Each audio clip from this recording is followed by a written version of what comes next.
Estimados estudiantes, tengan ustedes un buen día.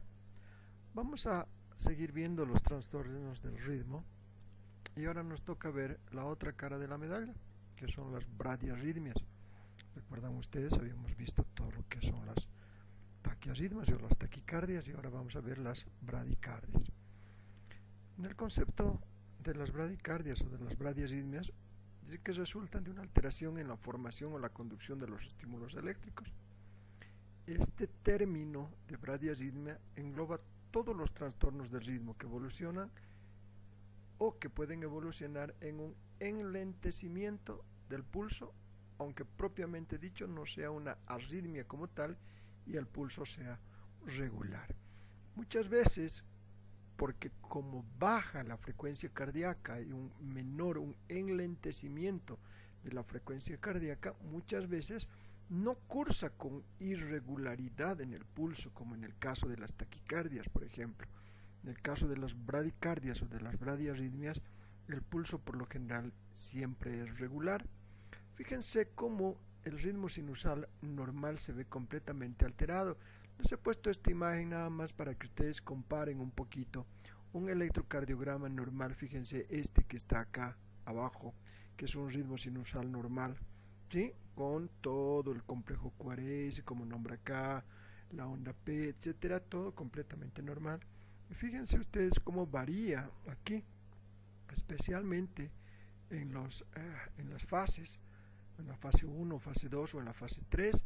Fíjense cómo va variando, cómo de irregular se va volviendo en una bradicardia o una bradiarritmia, o acá en la fase 1 también.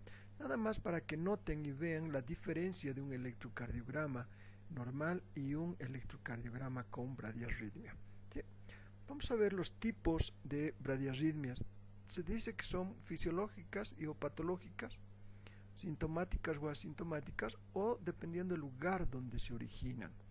Entonces, cuando decimos fisiológicas y patológicas, nos estamos refiriendo única y exclusivamente que son estas, que puede ser nada más por constitución fisiológica del ser humano.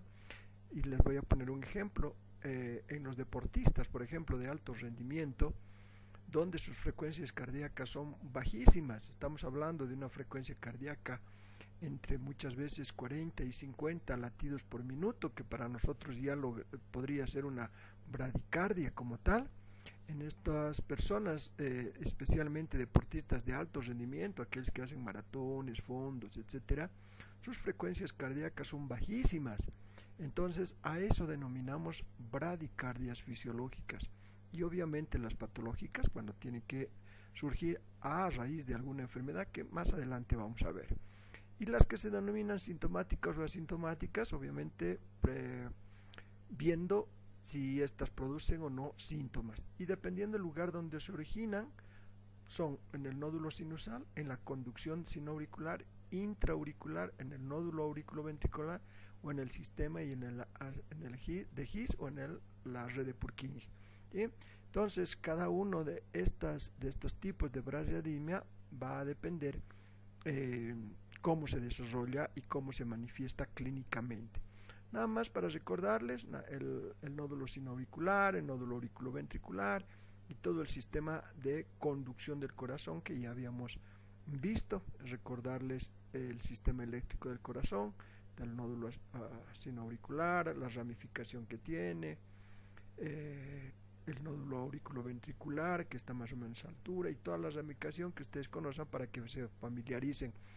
En una de las presentaciones les he mandado más o menos, en la última presentación les mandé una partecita del sistema eléctrico del corazón y la relación con el electrocardiograma, seguramente ya lo han visto. Y fíjense ustedes cómo nace el impulso cardíaco y a través del corazón y cómo se va transmitiendo, qué partecitas se muestran más o menos en el electrocardiograma. Eso les he mandado. ¿Ya? Muy bien, dentro de las causas se dice que son causas primarias y secundarias. Las causas primarias se refieren a que en el propio sistema eléctrico del corazón, que quiere decir acá, tanto en el nódulo auriculoventricular, algo está pasando acá, ¿sí? Algún problema al interior del sistema eléctrico del corazón algo está ocurriendo y eso produce una bradiarritmia, ¿sí? Y las causas secundarias obviamente se deben a causas fuera de lo que es el sistema eléctrico, algo que está afectando al sistema eléctrico del corazón, y estas son el 85%, divididas más o menos así: isquemia coronaria aguda, el 40%, que causa una bradicardia; las farmacológicas o tóxicas en el 20%, las metabólicas 5%, las neurológicas 5%, y dentro de otras causas 15%, haciendo el total de 85% las causas secundarias a una bradicardia, ¿no?, en relación a las primarias, que solo es el 15%. Vamos a ver la causa secundaria, que es la enfermedad cardiovascular isquémica, una bradicardia sinusal, el 40%, ritmo de la unión 20%, el bloqueo auriculoventricular del primer grado 15%, bloqueo auriculoventricular de segundo grado 12% y el bloqueo completo de 8%. Nos estamos refiriendo a esta enfermedad cardiovascular isquémica, ¿no?, donde se produce en estos lugares una bradicardia sinusal 40%, en el ritmo de la unidad 20%, y así sucesivamente, nada más para dar unas estadísticas de lo que significan las bradicardias, ¿no? Hay una mayor asociación con el infarto agudo de miocardio, especialmente inferior o infralateral o inferoposterior, por obstrucción de la conducción. Vamos a ver ahora las causas secundarias, que son especialmente los betabloqueantes, los antagonistas cálcicos, especialmente en estas un fármaco se llama verapamilo, que es uno de los causantes de las bradicardias.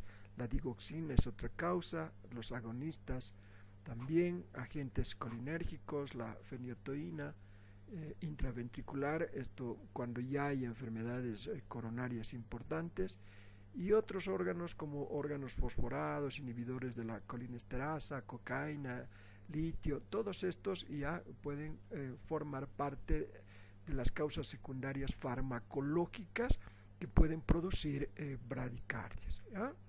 Dentro de otras causas secundarias, eventos vasovagales, vómitos, dolor, etcétera. ¿Se acuerdan ustedes que habíamos hablado, cuando hablábamos de la taquicardia, de los eventos vasovagales, que era la estimulación especialmente del nervio vago, ¿sí? Cuando se estimula el nervio vago, habíamos dicho, ¿se acuerdan ustedes, en las taquicardias, que se producía una manifestación clínica de enlentecimiento y baja de la frecuencia cardíaca, lo que producía, por supuesto, en algunos casos el desmayo de las personas? ¿Se acuerdan cuando les decía, cuando se apretaban con una pañoleta o un pañuelo la zona carotidia especialmente, y estimulaban al vago, se producía un descenso de la frecuencia cardíaca y la pérdida de conocimiento, ¿sí? Estos mismos eventos vasovagales pueden producir vómitos, dolor, etcétera, ¿sí?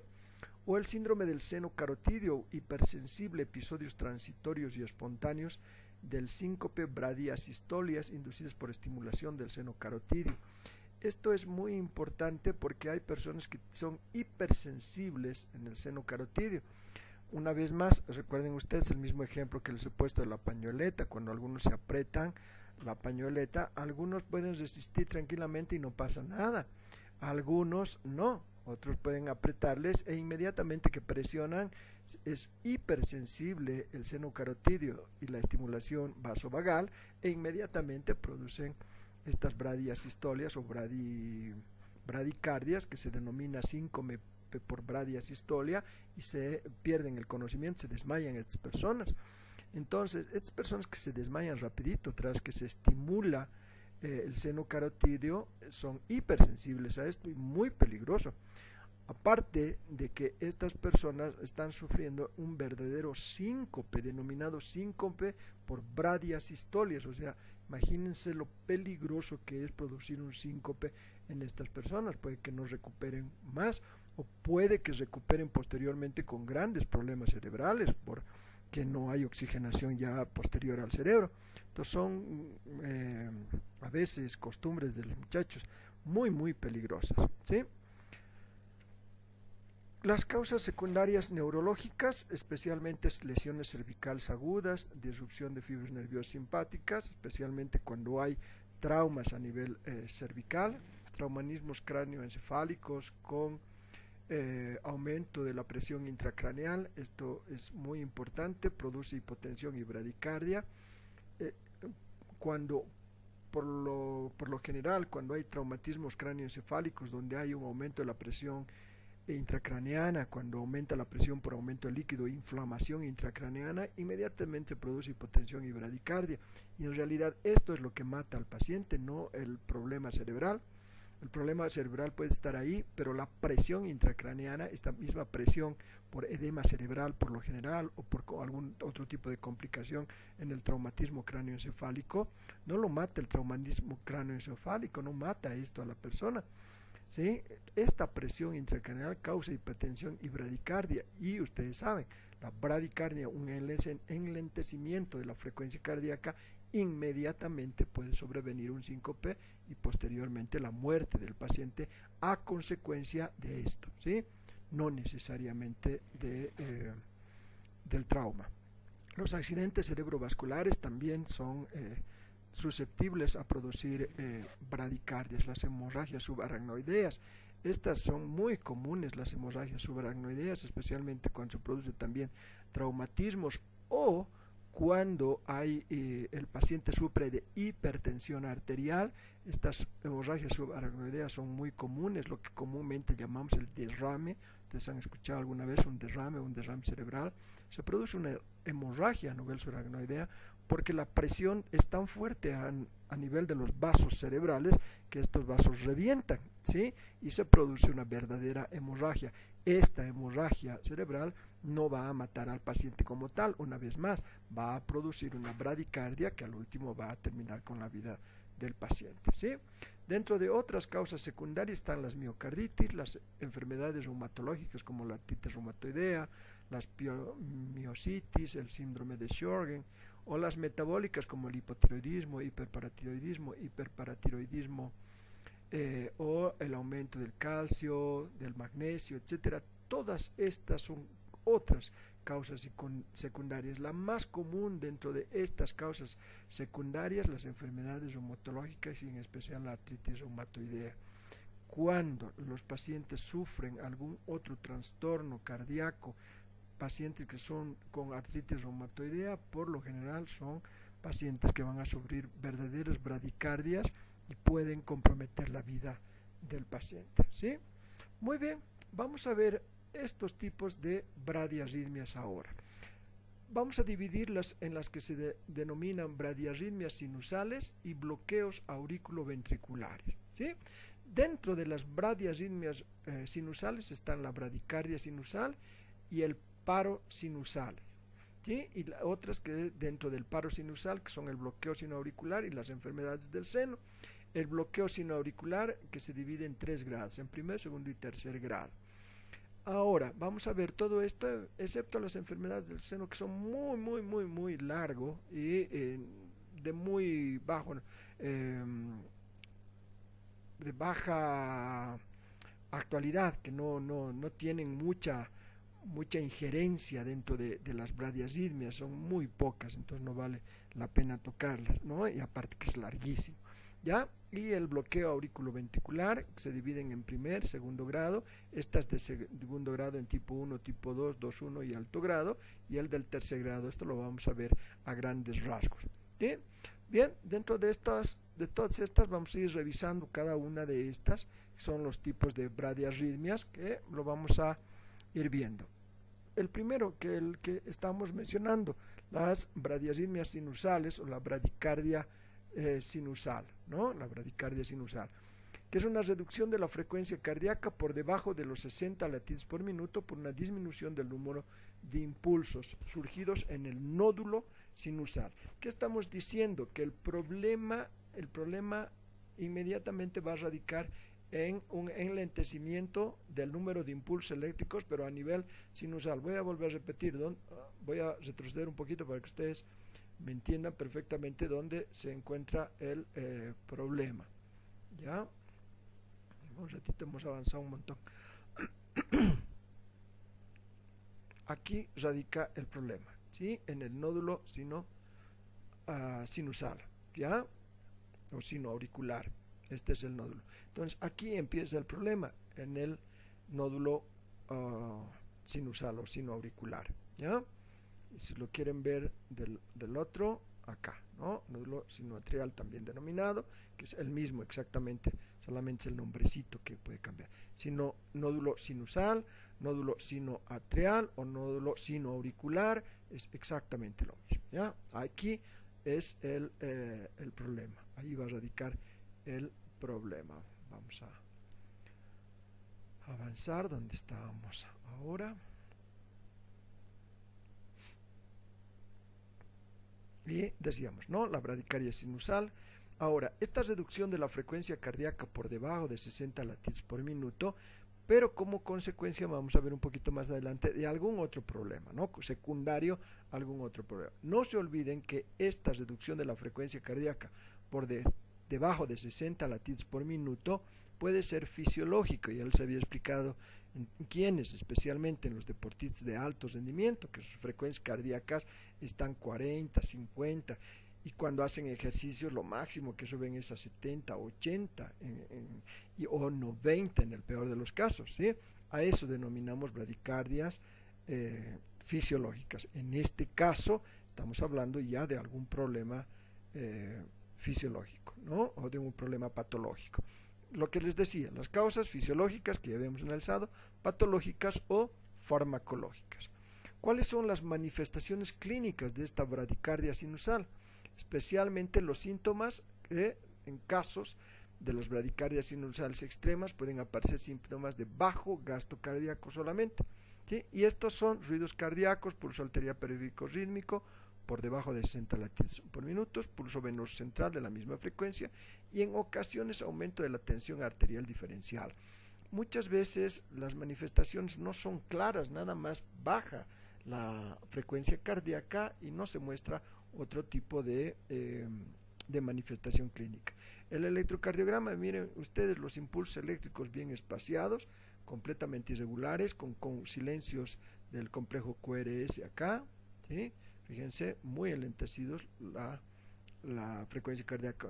Noten ustedes cuando les he mostrado un electrocardiograma normal, que especialmente cuando se produce esto que es el sístole y diástole, este complejo QRS con las ondas, etcétera, son mucho más seguidas. Fíjense ustedes aquí las espaciadas y muchas veces con irregularidades, ¿sí?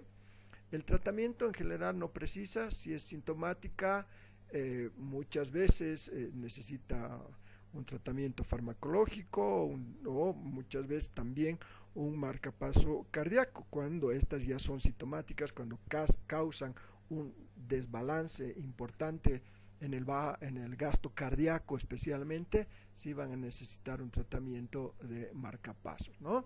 Por lo general, cuando no se manifiesta clínicamente, no es necesario. Vamos a ver ahora el paro sinusal. El concepto cese de estímulos de origen sinusal por fallo en su producción, también dentro de lo que estamos hablando, dentro del nódulo sinusal. Los tipos pueden ser transitorios o puede ser mantenido. Cuando es transitorio no hay problema, pero cuando es mantenido ya vamos a ver que pueden causar problemas. ¿Qué puede causar un paro sinusal? Puede ser causa de un paro sinusal todo lo que altere el nódulo sinusal en su vertiente de automatismo. No se olviden que el nódulo sinusal trabaja automáticamente, ¿sí? A través de nuestro sistema nervioso autónomo. Entonces trabaja automáticamente y algo puede estar ocurriendo ahí en el nódulo sinusal. Las manifestaciones clínicas desde asintomáticas hasta crisis de Stokes-Adams, que se denomina, son crisis verdaderamente lapidantes. O los signos en el pulso central y periférico, falta de algún latido en el transitorio, pulso regular y en general lento, correspondiente al ritmo de escape en el mantenimiento. Estos síntomas o manifestaciones clínicas en el paro sinusal, ¿sí?, pueden manifestarse como un pulso central periférico ausente, y lo vamos a ver más adelantito en la manifestación o en el electrocardiograma, que pueden manifestarse de esa forma. Fíjense ustedes acá en los paros sinusales transitorios. Fíjense en el electrocardiograma, esto es nada más un esquema del electrocardiograma, ¿sí? Respecto a esto. Y fíjense, estos son los verdaderos paros sinusales, que son latidos normales, y de pronto se encuentra un paro. ¿Qué quiere decir? Que el corazón no late, ¿sí? Se encuentra un paro sinusal. Todo esto y vuelve nuevamente a latir el corazón hasta encontrarse nuevamente con un paro o un silencio electrocardiográfico en relación a la normalidad. Entonces, así se ve en el electrocardiograma los paros sinusales, con largos periodos de silencio en el electrocardiograma y no se ven los márgenes normales de un electro, ¿sí? A esto se denomina paro sinusal transitorio. ¿Sí? Fíjense, esto es muchísimo más largo, ¿no? Ya con irregularidades importantes de latido cardíaco, ¿no? Fíjense acá en el masaje del seno carotidio, por ejemplo, lo que les hablaba de estas prácticas con la pañoleta y apretar la zona carotidia. En el masaje del seno carotidio, más o menos 7 segundos se para el corazón. Estamos hablando de 7 segundos que el corazón no muestra actividad, que quiere decir que se para verdaderamente, no muestra actividad electrocardiográfica. Imagínense 7 segundos que pueden convertirse en paros sinusales permanentes, que ya son lapidarios y muy peligrosos para la persona. No, estos son los electrocardiogramas de pseudoparo sinusal, que en realidad no son paros verdaderos sinusales. Parecieran dentro del electrocardiograma acá un paro sinusal, pero si ustedes van aquí son verdaderas bradicardias o bradiarritmias que se producen, pero realmente hay actividad del corazón, nada más que son poco notorias precisamente por un bajo gasto cardíaco, ¿sí? Dentro del paro sinusal el tratamiento va a depender de la magnitud y obviamente la sintomatología de esta, ¿no? La causa, el contexto, qué es lo que está produciendo, o si una enfermedad como, qué sé yo, como una artritis o como un hiperparatiroidismo, un hipertiroidismo está produciendo esto, o un hipotiroidismo, dependiendo qué es lo que está produciendo esto, va a ser el tratamiento, ¿sí? Muchas veces el marcapaso también es la única solución en estos pacientes, ¿sí? La disfunción sinusal. El concepto se entiende por disfunción sinusal al conjunto de manifestaciones clínicas y también electrocardiográficas que dependen de una alteración también en el nódulo sinusal y en la vertiente automatismo y conducción del sino auricular. Pueden ser intrínsecas, extrínsecas, pueden ser reversibles o transitorias, ¿sí? ¿Qué estamos hablando? Aquí ya no estamos hablando de un paro, nada, estamos hablando de disfunción sinusal. Y si ustedes entienden bien la palabra disfunción, es que algo no está funcionando bien, ¿ya? Y dentro de esto están el bloqueo auriculoventricular. En su concepto se dice que este bloqueo auriculoventricular es el retraso o detención del paso de los estímulos desde la musculatura auricular a la ventricular. Se olviden ustedes, se acuerdan cuando hablábamos de una sístole auricular seguida posteriormente de una estimulación hacia el ventrículo y esta también una contracción ventricular por alteración del sistema específico de conducción que une ambas estructuras compuesto del nódulo auriculoventricular, las de His y su rama derecha e izquierda y la red de Purkinje. Entonces todo esto que estamos viendo del bloqueo auriculoventricular parte desde el seno auriculoventricular y toda la posterior rama nerviosa del corazón, ¿sí? La etiología puede ser esta congénita o puede ser adquirido. ¿Qué quiere decir? Que la persona puede nacer con esto o puede ser adquirido especialmente por un problema del nervio vago una vez más. También las drogas por alteración siónica, fibrosis del sistema de conducción, enfermedades del Lenegre, una de las principales, infecciones como las miocarditis, las miocardiopatías, las enfermedades reumáticas en especial, cardiopatías isquémicas, tumores tras cirugía cardíaca, por ablación del nódulo auricular o valvulopatía mitral aórtica. Todas estas manifestaciones clínicas, todas tienen que ver con medicación en todas estas y por supuesto estas producen bradicardia, ¿sí? La clasificación de estas según el grado de primer, segundo grado y de tercer grado. ¿sí? Estamos hablando del bloqueo auriculoventricular. Las de segundo grado clasificadas en tipo MOVITS 1, MOVITS 2, tipo 2.1 y de alto grado. Esta es otra clasificación dentro del segundo grado. Y dentro del segundo grado, según el grado, también se puede clasificar en supraisianos, infraisianos y intraisianos, ¿sí? Esta es la clasificación del nódulo auriculoventricular. Por supuesto, cada una de estas tiene una teoría inmensa de cada una de estas, que es de nunca acabar. ¿Ya? Vamos a ver nada más a grandes rasgos, una vez más, voy a hacer un poquito de estas de segundo grado y de tercer grado de forma grande y global para no complicarlos. Las manifestaciones clínicas, especialmente en los síntomas, lo que se refiere en los de primer grado, ninguno. Ocasionalmente un pseudo síndrome de marcapasos, que quiere decir como cuando un ratito el corazón deja latir e inmediatamente vuelve a latir.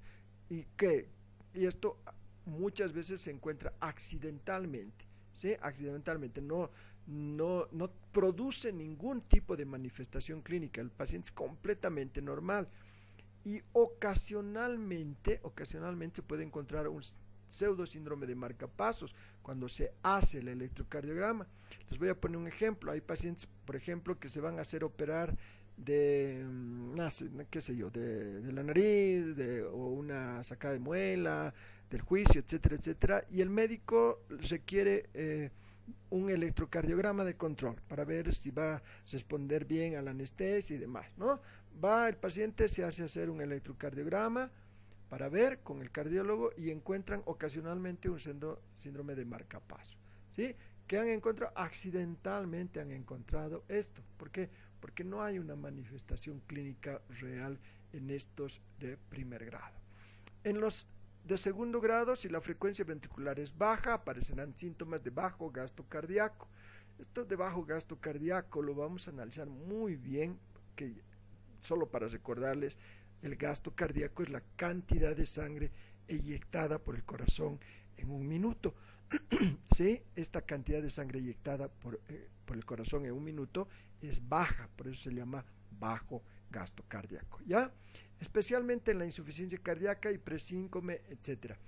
Aquí puede aparecer algún síntoma importante, muchas veces no. En los de tercer grado, en el momento de producirse, si la pausa aparece en el ritmo de escape y es lo suficientemente prolongada, ¿se acuerdan que veíamos el electrocardiograma y se producía un silencio en el electro y nuevamente una manifestación clínica, otra vez un silencio y otra vez una manifestación clínica? Cuando aparecen estos síntomas denominados stroke Adams, ahí sí puede aparecer algún caso de manifestación clínica importante.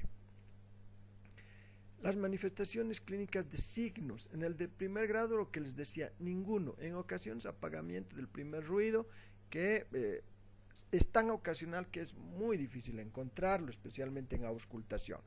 Los de segundo grado, pulso arterial central con algún fallo en el latido, la frecuencia puede ser variable, disociación del pulso venoso yugular, especialmente esto, ¿sí? Una ingurgitación yugular muchas veces, pueden aparecer signos de bajo gasto cardíaco también.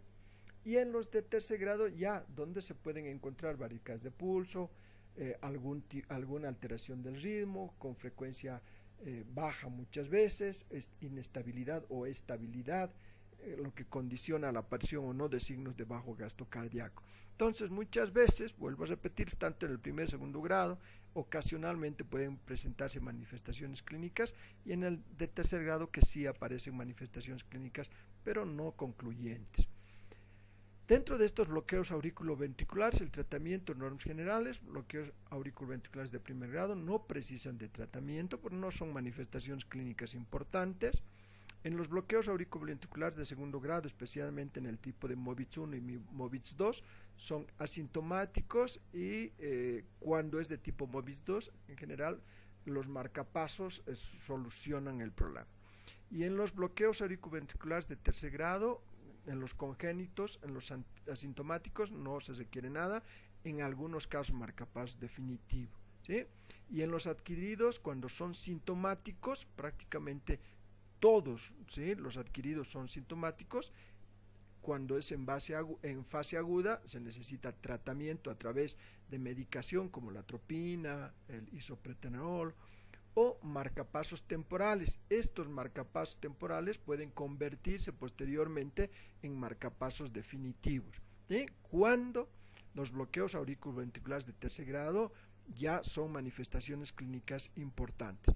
Fíjense ustedes que muchas veces no se hace absolutamente nada, se puede medicar al paciente o en ocasiones necesariamente se tiene que poner marcapasos definitivos en el paciente, ¿no? Para que el aparatito de marcapasos regule en realidad el movimiento cardíaco, ¿sí?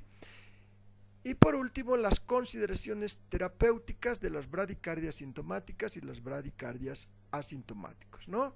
Las bradicardias sintomáticas incrementan la frecuencia cardíaca de inmediato, la atropina, especialmente la dopamina, adrenalina, todas estas que van a incrementar la frecuencia cardíaca. Cuando las bradicardias son sintomáticas, cuando las bradicardias producen síntomas. Cuando las bradicardias son asintomáticas, hay que evaluar el desencadenante, qué es lo que está produciendo esta bradicardia, ¿no? Isquemia o hipertensión intracraniana, drogas o algún problema hidroeléctrico en el funcionamiento especialmente metabólico del organismo. Esto por lo general por pérdida de líquidos, por pérdida de electrolitos, ¿sí?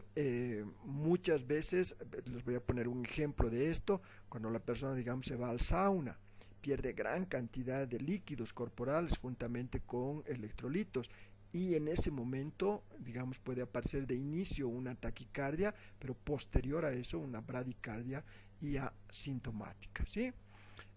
Anticipar posibilidades de que el bloqueo progrese y tener disponibilidad de drogas y medicamentos para tratar esta sintomatología o esta asintomatología generalmente, ¿sí?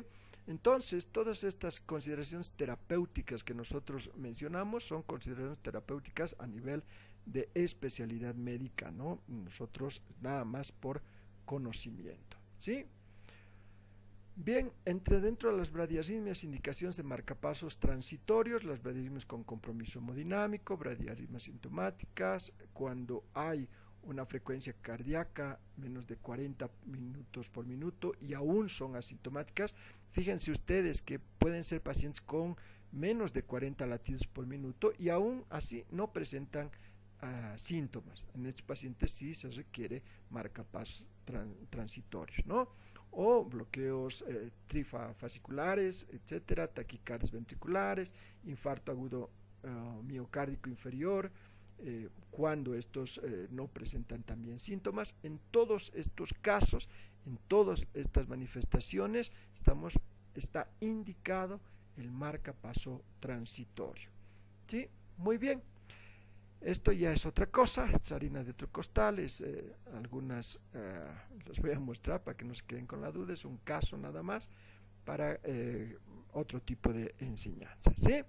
Muy bien, de esta manera he tratado de resumir a lo más que he podido para que ustedes tengan conocimiento de las bradicardias o de las bradiarritmias en su contexto general, algunas manifestaciones clínicas, qué es lo que puede producir una taquicardia o una bradicardia. De esa manera he tratado de resumir lo mejor que he podido la parte de bradicardias en esta modalidad que donde no tengo oportunidad de ampliar muchísimo más aquello, aparte que el tiempo de grabación para ustedes se les hace muy pesado. Entonces de esa manera he tratado un poquito de resumir para que ustedes tengan la base de lo que son las taquicardias y la base de lo que son las bradicardias y conozcan en realidad estos dos temas sin profundizarlos, sin complicar mucho más allá de lo que se merece, ¿sí? De todas maneras, si ha quedado alguna duda, no duden en consultarme, ¿ya? Bien, un abrazo para todos ustedes.